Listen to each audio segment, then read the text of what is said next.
Pakistan public transport owner association की जानिब से मुकम्मल तौर पर हड़ताल कर दी गई है।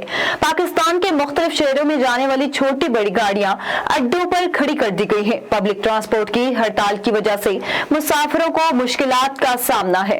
Pakistan public transport owner association के नायब सदर अहमद नवाज चीमा ने गुज़िश्ता रोज हड़ताल का ऐलान किया था। Pakistan public transport owner association के नायब सदर अहमद नवाज चीमा का कहना था कि टोकन टैक्स में इनकम टैक्स के नाजायज इजाफे को मुस्तरद करते हैं। डीजल की बढ़ती हुई कीमतों से गाड़ियां चलाना मुमकिन नहीं रहा, रिलीफ दिया जाए।